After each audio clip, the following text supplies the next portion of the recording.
I'm Ann Netten, and I joined PSSRU in 1987 as a research associate, and, if you like, worked my way up, as it were, through the unit, and became director in 2000, and stood down from being director of the Kent branch of PSSRU in 2013 when I semi-retired, and so just part-time now.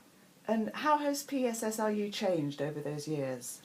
Oh, well, it has changed quite dramatically. When I first joined the unit, everyone was based at Kent, and you had a lot of people working either to Blethen Davis or to Martin Knapp or to David Challis.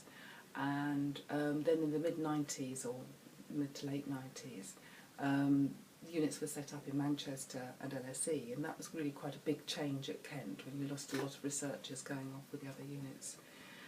But there's a sort of fundamental ethos of PSSRU which I think hasn't changed over that time, which is a kind of a friendly and enthusiastic unit, a very keen unit. What areas of work have you personally focused on? Mostly I've started working in the field of costs and outcomes. I've done work in the field of older people's care and so on, a little bit of work in the field of criminal justice, residential care and so on. But I think the measurement of costs and outcomes, I'd say, is the sort of areas that I've done most work in. And what are your fondest memories of your time here, or the most exciting times? Oh, I'm not sure about exciting, but one of my fond memories is when I very first joined the unit. It had been a little while before that, a part of the building had fallen into the ground that had been based in, and so there was actually a hut, which is where I had my office, and I can remember there was a very good atmosphere in the hut, and we thought of ourselves as the hut. I can remember Martin Knapp at some point just going through there and saying, "Hello, hut," and that's how we felt about ourselves. It was very good, and then we had to be moved into the car park while they rebuilt the building and so on, but it was a very good atmosphere, yeah. And thinking of PSSRU as a whole, what areas over its 40 years do you think it's made the biggest impact on in terms of social care delivery? It's been very much a policy unit, and so I think actually its relationship with the Department of Health, it's not like there's one big area, although obviously in the early years there was the implementation of care management and so on, and feeding into those areas, and there's been the Oneness Review and so on, and I would think the ASCOT work as well has been pretty influential more recently. But a lot of the influence, I think, has almost gone on behind the scenes. There's been a lot of continuity in PSSRU research, building on previous work and so on, which I think has had a long-term impact, which is quite hard to put your finger on. So over these years, how has the relationship changed between research in social care and actual practice? I think in most recent years there's really been quite a dramatic shift, and it's been, if you like, a two-way thing. I think that the practice world is more open to the idea of evidence and is looking for evidence in a way that it wasn't in the past. And I think researchers are taking on more responsibility for the fact that they actually need to deliver the messages that, if you like, in a comprehensible way. They need to be delivered, need to be about the sorts of issues that are important to practitioners and so on. So I think it's changed on both sides of the divide, as it were.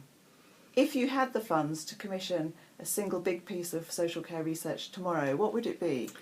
I think it would be a longitudinal study which followed older people and their carers through time. So we had some real idea of what social care actually does achieve for people over time, so that you can actually start to look at things like enablement and prevention and have a kind of a basis for comparison about different sort of approaches and so on. We don't have that basic knowledge about what to expect, and you need a big sample. A possibly impossible study, but it'd be really good to have the data. And if I gave you the power to introduce a single social care policy tomorrow, what would that be? Increased funding. I think there's lots of good policies out there in terms now of the current care bill and all sorts of things. There's just not enough resources to do it. So I just take a whole lot of money out of the Treasury and put it in social care. So following on from that, looking ahead the next 10 years, what do you think the main issues are facing social care? It is financing. That is the main thing. You've got increasing demand from all sorts of sources, obviously an ageing population, but also increasing numbers of more younger disabled people in the population and so on. And you haven't got the resources to do it. And local authorities are fighting very, very difficult circumstances. And I'm not suggesting that we go back to the old days in the way that we should be going back to the old ways. I think there's some lots of good things coming out of the way that people are addressing the current challenges, but there just is not the amount of resource to do it. As you look ahead in your own life now, how confident would you be on a scale of 1 to 10, 10 being totally confident, that the social care system in England will be in place to provide you what you will need if you need anything at some future point? Oh, about 4, I think. I'm not very confident at all, I'm afraid.